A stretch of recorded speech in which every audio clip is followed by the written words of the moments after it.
Hi everyone, Assalamualaikum. This is the first video ever in my hashtag Storytime Corner. In today's video, I would like to talk about how being a fangirl encouraged me to achieve my dream. Actually, it took me some time to decide whether should I or shouldn't I make this video because I'm quite worried if instead of turning out into something inspiring, it will turn out into something boring and uninteresting. But after thinking for quite some time, I decided to make this video anyway because in the future when I get older, I can watch back this video and remind myself that I was once a strong, determined girl that managed to achieve her dream. So I will be more grateful, and if I ever become unmotivated or feel like giving up someday, I will watch back this video so I can gain back my motivation. I once had a dream and it came true. And it all thanks to me being a fangirl. So what was my dream? I've been dreaming to pursue my study to Japan since I was 10 years old. And the dream started when I started liking one particular idol group. I talked about this before in my previous video, and if you haven't watched it, I would really appreciate if you take some time to watch the video. In that video, I mentioned that I started learning Japanese because of this idol group called Heisei-jam. However, in this video, I would like to tell a more detailed version of the story, and I also would like to tell how did liking idol change the way I think, change the way I feel, and how did I get so much motivation in my study just by liking idol. When I was 10 years old, I went to my cousin's house and she showed me Heisei-jam debut music video, and I thought they were really cute and they were really good in singing, they were really good in dancing.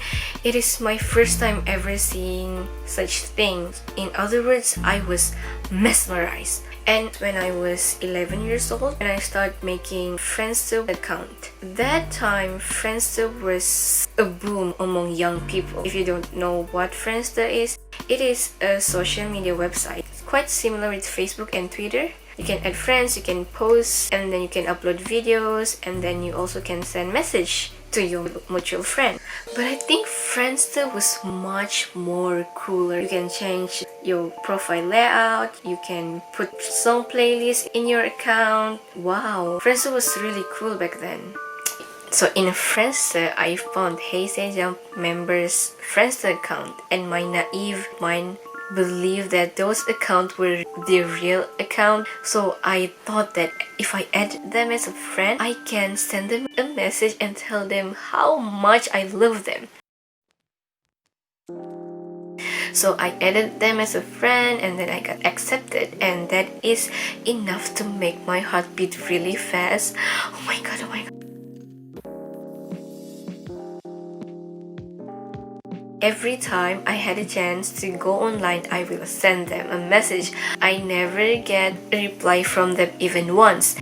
And when my brother found out what am I up to, he told me that there's no way Heisei-jam are going to reply my message because they don't understand English. My brother told me that Japanese don't speak English, so if I want to communicate with them, I'm the one who should learn their language. At that moment, I told myself, Faik, you must learn Japanese or you won't be able to communicate with them if you meet them someday. And I don't know what I was thinking back then, but that time, I have a really strong belief and confidence that I will definitely meet them someday, sooner or later. So I told my mom that I want to learn Japanese, and my mom told me the only way I can learn Japanese is to get a good result in my elementary school major exam, so I will be qualified to enter the school that provide foreign classes including Japanese class. Study really hard for the elementary school major exam, and then I get a good result, and finally I managed to enroll myself into the high school that provide Japanese class. And I started learning Japanese officially when I was 13 years old. I did study by myself before that. I learned Japanese on my own. I learned how to write and how to read. That time I was too impatient and I want to be able to speak Japanese faster and faster. So being a fangirl, you want to know more and more about your favorite idol. You want to watch their variety shows, you want to listen to each of their songs, you want to watch their music videos and even the behind the scene of their music videos. So that was exactly what I did. I searched for their music videos, I searched for their variety shows. However, guys, liking Japanese idol is not as easy as liking Korean idol, guys, because you can get Korean variety show easily everywhere. However, for Japanese variety show, it was really hard to find them online because Japanese is really strict with their copyright, especially Johnny's Entertainment. Johnny's Entertainment is Heisei Jump level. You can barely find their music videos on YouTube, so I really have to work hard to find it anywhere online, and even if you found it, the quality is really bad. You barely can see their face. That was a very huge challenge for me. However, I found a Facebook page. So this fan, I think, she's living in Japan, and she bought every single Heisei Jump disc, and she will rip it off and then she will upload the contents on the Facebook page. So I got all the update music videos through her Facebook page. And for Korean variety show, it's really easy to find one with subtitle, but for Japanese, it's really hard to find their contents with subtitles.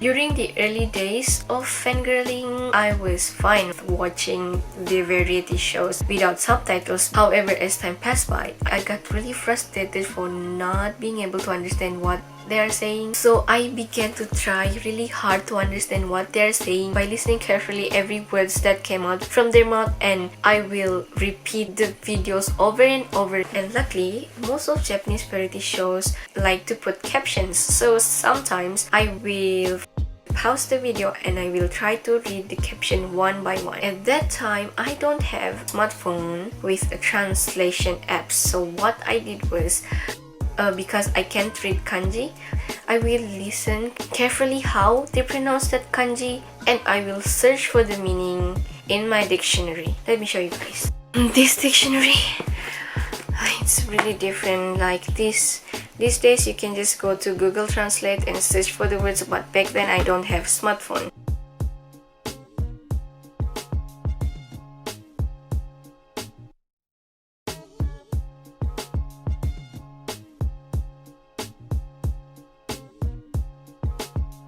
And back then it took me like a week to understand a 10 minutes long video, because in order to catch up what they're saying, I will repeat the video over and over. But thinking back that time, it actually helped me learn new words and vocabularies without I even realizing it. So as time passed by, I began to fall in love with Japanese language, and I start to find joy and happiness while studying Japanese. So that time my desire to pursue my study to Japan got stronger, and when I was in high school, I started to research on how can I pursue my study to Japan without using my money. So I started collecting information about scholarship that offers students to pursue their study to Japan. As the result of my research, the only way you can study to Japan without using your money is to get a scholarship from the government. And to get that scholarship, you must get a really good result in your high school major exam. So I studied really hard aiming for that scholarship. And every time I feel like giving up, I will remind myself, like, you must go to Japan, you must meet Heisei Jump. Every time I feel like giving up, I will listen to that song, and after listening to their song, my energy will be recharged and I will continue fighting. There's this one Heisei Jump song called To The Top. Every time I feel like giving up, I will listen to that song. We go to the top, 目指して to the top, 一緒に翼を広げて高くどこまでも do my best 必ず take a chance. So it sounds like that. The lyrics were really meaningful. So long story short, I managed to get a good result in my high school exam, and I managed to get the scholarship, and after 3 bloody years of preparation, I finally fly to Japan.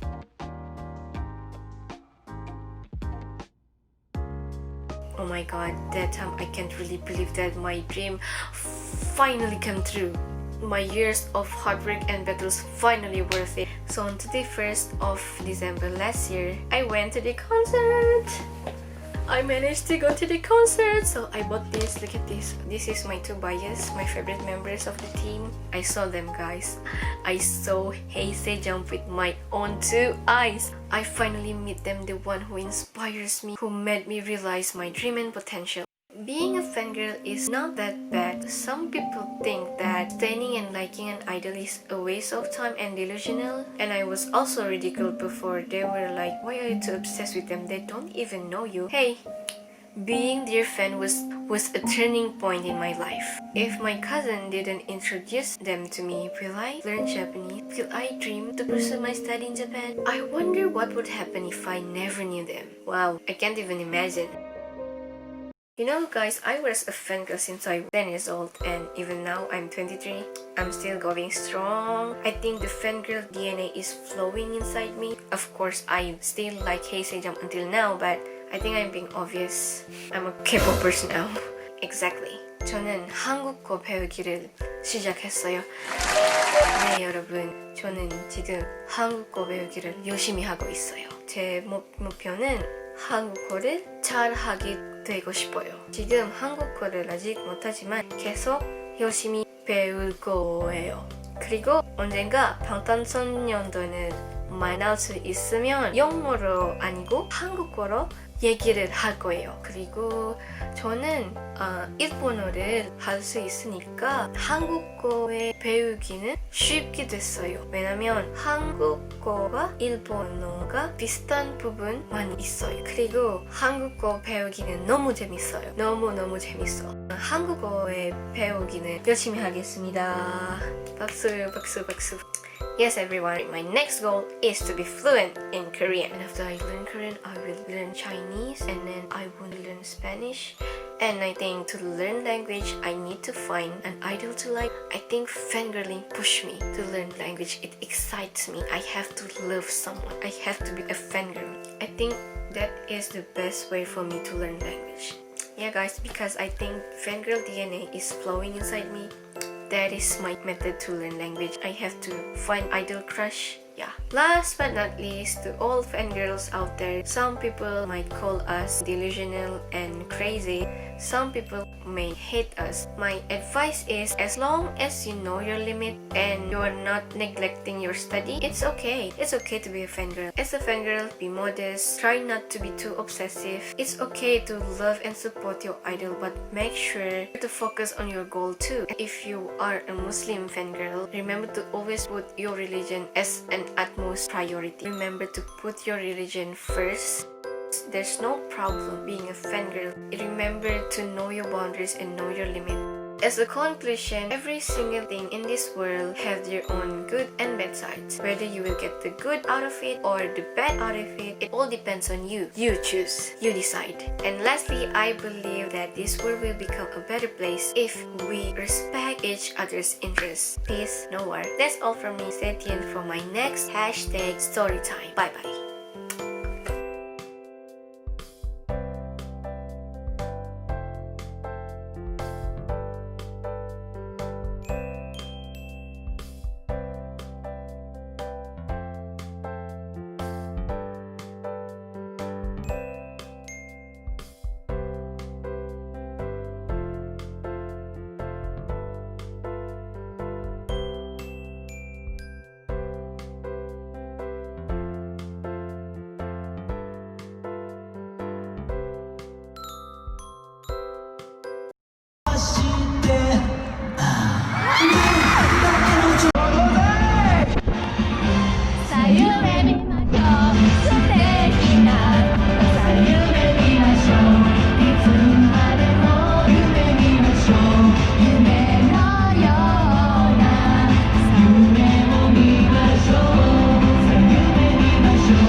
Can make it out.